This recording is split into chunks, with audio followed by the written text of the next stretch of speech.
Regional managers of the National Health Insurance Authority have been tasked to get data from the various teaching hospitals on the numbers of people on dialysis, the number of dialysis sessions, and how much they pay per session in order for the decision to be made. The National Health Insurance Authority has been addressing the media as part of their drive to get more blood into the country's banks. Richard Kwejonyako has more on the following report. The National Health Insurance Authority, as part of activities marking its 20th milestone, decided to help deal with the blood shortages at the various blood banks and its attendant preventable deaths. Speaking at the exercise, Central Regional Director of the National Health Insurance Authority, Fred Apia, says the move is in response to the numerous concerns and advocacy from kidney patients across the country. Now the typical issue is the inclusion of dialysis onto our package, and as an authority, we've listened to those concerns. So just last week, our CEO and executive management sent a form to us to go to all the teaching hospitals where they do the dialysis and then take data from them. The number of dialysis they do in a week, the payments, and all that. So we are gathering the data, and I believe that there's a positive news that definitely once we are done with the data and the actuarial come with the results, we consider adding dialysis onto our package. I believe that it will not take time because we received the message from our CEO on Monday, and we're given just 2 days to respond to that. So quickly, the operation manager and the team went to CCTH and came with the results on Wednesday, and we submitted to head office. So looking at the time they give to us, I know management will work on it within the shortest possible time and give it the feedback as a nation. Deputy Director of Investment at the National Health Insurance Authority, Eva Okai, spoke about the need for everybody to get on board to stock the country's blood bank. We have decided to give back to society, and we have decided to do so in supporting the blood bank. Over the years, we've heard that there's not much blood in the blood bank. People have lost lives because there was no blood to be given to them when they needed it badly. And so as we celebrated our 20th anniversary, we said, well, what can we do for society? And we decided that it is important that we support the blood bank. So across all the 16 regions, we are donating over 1,600 pints of blood as we embark on this exercise to ensure that the blood bank has blood to support society. We are here to save lives. So and we are encouraging all. I mean, the staff are doing it, but the general public, we encourage each and every one of you to join us to donate blood to save a life. Senior Manager at the Claims Processing Center of the National Health Insurance Authority, John Ewukwa-Heavy, explained how the digitization of the NHIS systems has helped in the fast processing of claims. So technically, we are not owing the people because we have paid up to May. And I'm sure by the end of this week, other payments will be done. And I believe the payment has improved drastically. And I want to assure the facilities that the payment will continue, especially if you take the tier 3 facilities, the chip compounds, the clinics, and the health centers. There's a package for them from the World Bank that their payment will be as fast as possible. Now that we have moved all the claims from manual to electronics, I believe everything will be vetted on time and payment will be done as effectively as possible. The initiative, the NHIS says, reflect not only a commitment to the health and well-being of citizens, but also a recognition of the pressing need to address blood shortages and of particular concern, the issue of kidney patients. As the NHIS celebrates 2 decades of service, they say this impactful move serves as a testament to its dedication to enhancing healthcare infrastructure and services in Ghana. Richard Kwejonyako for Joy News. Now, the Bono Regional Hospital in Sunyani has been officially inaugurated as the Sunani Teaching Hospital. Health Minister, speaking on behalf of President Nana Akufo-Addo, expressed high expectations that, with support from government and other stakeholders, will make the newly designated hospital evolve into a center of excellence, not only in Ghana but also beyond, potentially attracting medical tourism. Precious Semovo was there and came through with this report. The Bono Regional Hospital, which started operation in 2003 to meet the health needs of the people, has gone through phases with calls over the years for its upgrade into a teaching hospital. Cabinet in February 2023 approved the memorandum for the 350-bed capacity facility to be converted into a teaching hospital to provide specialized services. At the inauguration ceremony, witnessed by the chiefs and people of the region, President Nana Akufo-Addo, in a speech read on his behalf by the Health Minister Menu, said the government is developing a 60-bed capacity infectious disease center at the Sunyani Teaching Hospital to help deal with outbreaks efficiently.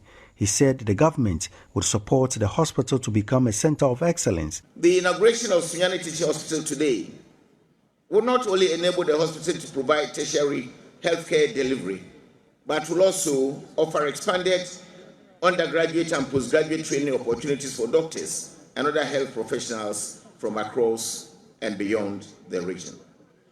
The presence of the University of Energy and Natural Resources, set to become the new medical school, along with the Catholic University, the Sunyani Technical University, and a network of nearby quality hospitals, will all support the new Sunyani Teaching Hospital to achieve its mandate and potentially become a hub for medical tourism.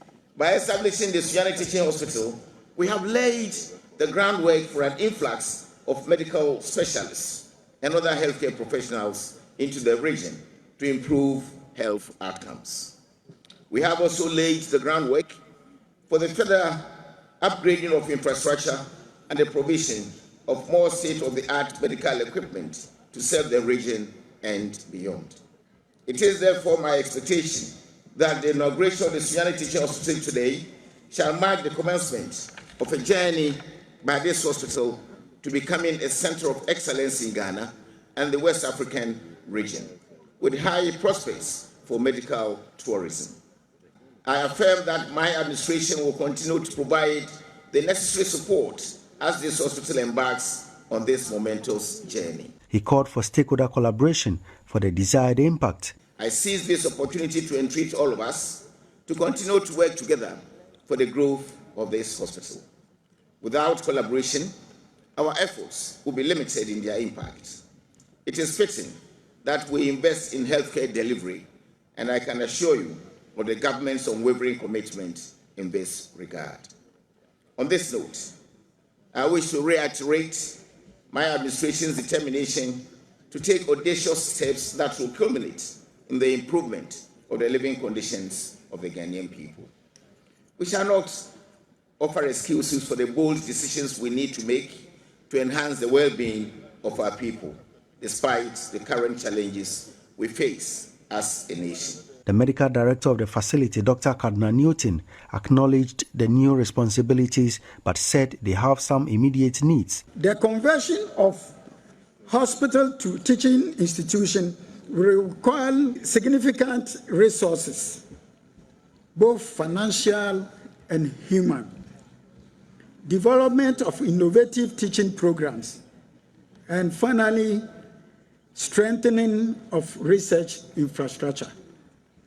We must also ensure that transition does not disrupt our existing patient care. Precious Semovo, JoyNews, Sunyani. Well, the ranking member on Parliament Health Committee is casting doubt on government fulfilling the project. And in a statement released, Mr. Kwabena Mintakando insists there is no financial allocation to transition the Sunyani Hospital into a teaching one. According to him, the sword curtain is another grant standing by the government to deceive the people of the Bono region. You know that government has submitted the 2024 budget, which is its last budget for the affairs. And there's absolutely nothing in the budget indicating that there's any allocation to convert the Sunyani Regional Hospital into a teaching hospital. And just like the director himself stated in the interview, You just don't convert regional hospitals by mass to teaching hospitals. It requires a lot of resources, financial resources. Even Sunyani regional hospital as a regional hospital itself is lacking a lot of resources, let alone converting it into a teaching hospital. So, I don't know. I sit in Parliament and I'm a ranking member. There's absolutely nothing that has come before us that has made any allocation to this conversion. So it's another hope. Well, and you see, we have numerous health facilities dotted across the length and breadth of this country, and the notable one is, of course, is La General Hospital. We don't even have money to do it. We have demolished the Doma facilities at the Doma District Hospital. We have demolished a lot of hospitals in this country that we have even had any resources or funds to build them. So I don't get it. It's just embarking on another promising spree. Well, as the world marks Toilet Day today, there is 3 in every 4 households in the country do not have what the Ghana Statistical Service described as exclusive use of improved toilet facility. It was captured in the service's Census Progress Report on National Sanitation Goals. George Wafi has the rest of the story. Ghana Statistical Service in their report describes improved toilet facility as the one that hygienically separates human excreta from human contact, and the exclusive use refers to a toilet facility that is mainly used by household members only. The 2010 and 2021 report on sanitation indicators show that the percentage of households that do not have this exclusive use and improved facility have decreased. It also emerged that about a quarter of the households in the country were using public toilets. The Afro region had the highest in the country, followed by the Western region. However, the percentage of households that do not have toilet facilities and were practicing open defecation decreased slightly from 19% to almost 18%. The report showed that the Savannah region led the pack when it comes to the region where more than half of its households were practicing open defecation. According to the Ghana Statistical Service, the practice of open defecation have increased in 5 regions, with the largest recorded in the Bono region.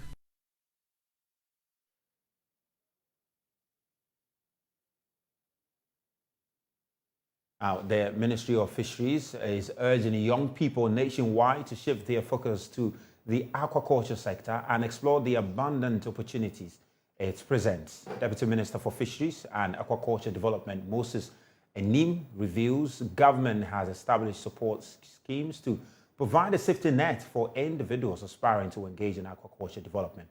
Speaking at What Do You Know quiz competition organized for senior high schools in commemoration of World Fisheries Day, Moses Enim emphasized government commitment to fostering growth in the aquaculture industry.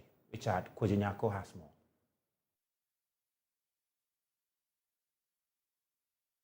The Fisheries Ministry begins the Fish Festival on Monday.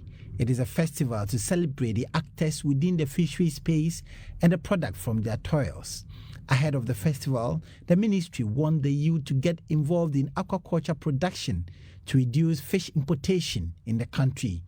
Deputy Minister for Fisheries and Aquaculture Development, Moses Enim, says the fisheries sector holds a lot of potentials and there is a greater need for the youth to get involved. Youth come, because the aquaculture is for the youth. You can do it as a secondary work for yourself, because you can do it and still be doing the work that you're doing. And if you do it well, it's so profitable. We can all reduce importation of fish through aquaculture, whilst we're fighting to restock the dwindling numbers that we have in the marine space. It's not going to be... Are you supporting the youth in this direction? Under Aquaculture for Food and Jobs, there's a whole support for them. If the holding tanks, we will create the holding tank for you. We'll give you some fingerlings, viable ones, of course, and then intermittently provide some feed for a fair cycle production.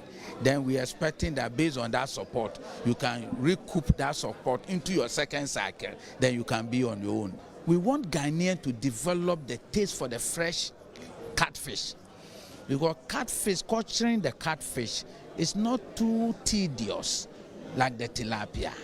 and therefore you can do catfish culturing even at your backyard in a small drum, and adding value to it by smoking, which we are used to. There's also recipe for the fresh one that has so good to the tongue or to the taste bud. Moses Enim spoke about the fish festival that begins on Monday. We will also do exhibition and selling of fish products, and come and look at how we've been able to use the Safe Fish Certification and Licensing Scheme to do hygienic post-harvest handling of fish, the way fish are well packaged, and the standard operating procedures that women have gone through, and they've been given certification. We will do some panel discussions. In fact, we're trying to look at promoting the consumption of safe fish. St. Augustine's College emerged champions of the competition. They paved Ahantaman, Keta, and Accra Academy. Headmaster of the college, Henrietta Jan, expressed his excitement. I feel very happy, and as a school, we are very grateful to Almighty God for winning.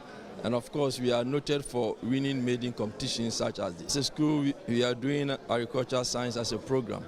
And like you said, we are close to the sea. We share the boundary with the sea. We are also close to Elmina, where we have the fishing harbor. So this can also contribute to them having access to go to sightseeing and educational trips at such places. Deputy Fisheries Minister was wowed about the knowledge exhibited by the students on the blue economy. Now, the Queen Mother of the Sunyani Traditional Council, Nana Akosua Diasika Asobreye, wants the National Democratic Congress to consider a native of the Bono region as running mate for John Mahama in the upcoming election. This, she believes, will be relevant in increasing the party's electoral fortunes in the area. She says it will be the first time an indigene of the area will be selected for the high office of the Vice President. And Akosua Diasika Asobreye spoke when the flag bearer of the NDC, John Mahama, paid a courtesy call on the Traditional Council as part of a tour of the Bono region. And now Jima is touring the Bono region with the NDC flag bearer and father's report. In 2020, the NDC appreciated in votes from the region, attracting 40.4% of votes, 2% higher than votes attained in 2016. This reduced the ruling party's votes from 60.3% to 58.2%. The Queen Mother believes a John Mahama government will be beneficial to the people of the region. Because people from different areas have benefited from the role of the Vice President. We appeal to the flag bearer to choose someone from this area as running mate. We know that you have the region at heart. Your wife and party chairman are indigenes of the region. If we vote well, we will benefit from his government. She further cautioned the electorate to restrain from selling their votes, emphasizing the need for party members to stick to John Mahama's candidature.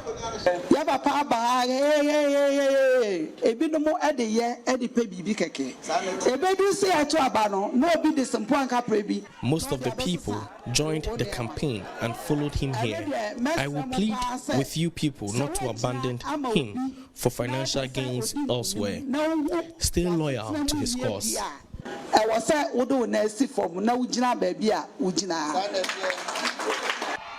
John Mahama later met identifiable groups in Sunyani in a town hall meeting. At the meeting, Chairman of the National Democratic Congress, Johnson Esiedun Ketia, wants electorate to eschew political and religious affiliation in choice of the country's next president. He believes competence is the most important quality to consider in choosing a leader.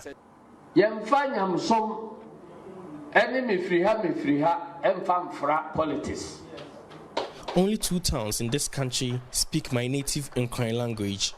If people decided to vote on tribal lines during the election of party officers, I wouldn't have gotten any vote.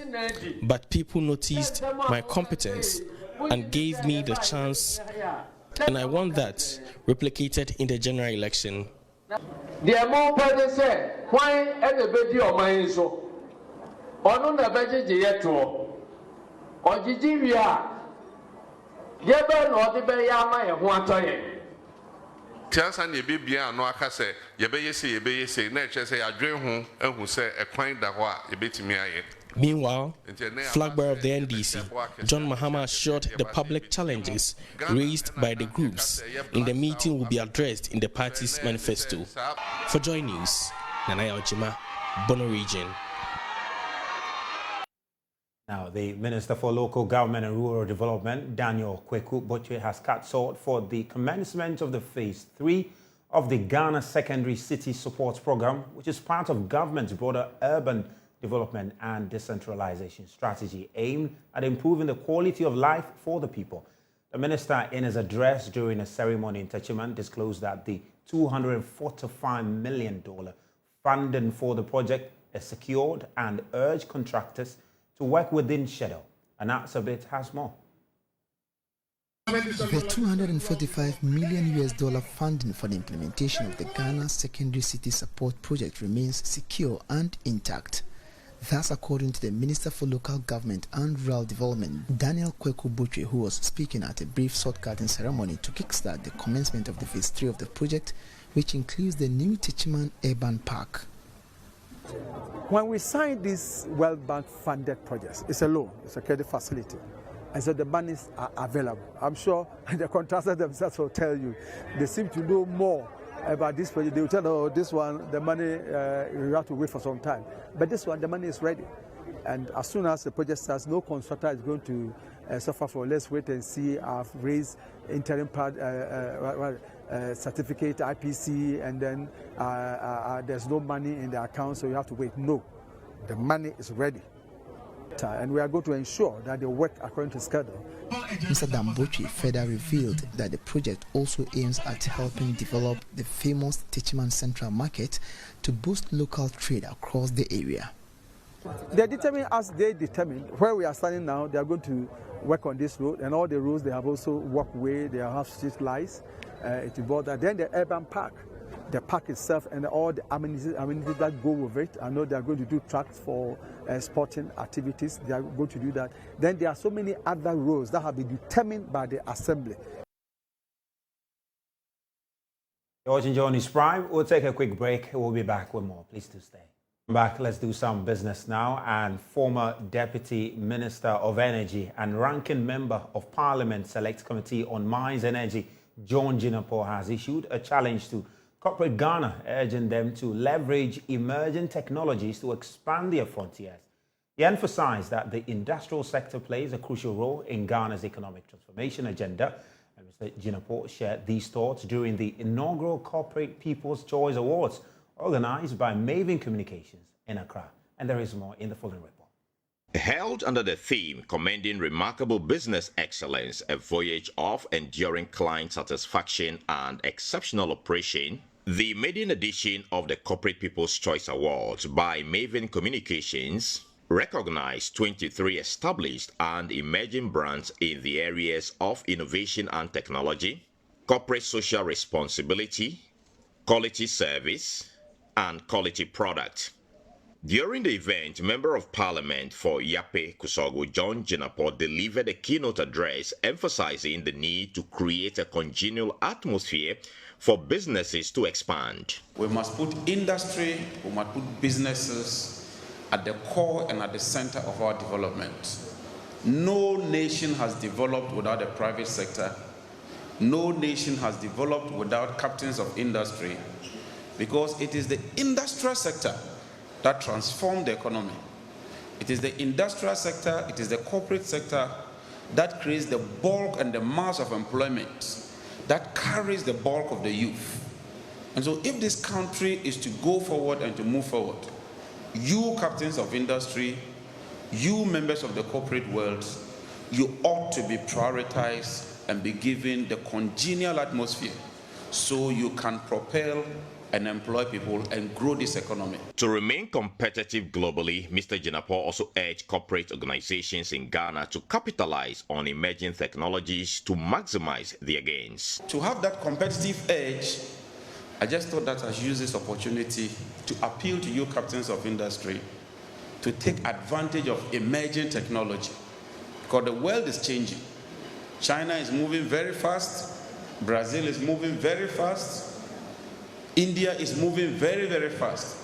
And for Africa to remain competitive and also play at that center stage, we must adapt to changing environment and changing technology. And I thought that this is very, very important. Some corporate organizations shared their impactful stories and urged the government to create a congenial atmosphere for local businesses to thrive. It's been very essential. As I speak to you now, we've been able to employ over 800 drivers and also improve the lives of over 3,000 people through our other, specialized products that we introduce.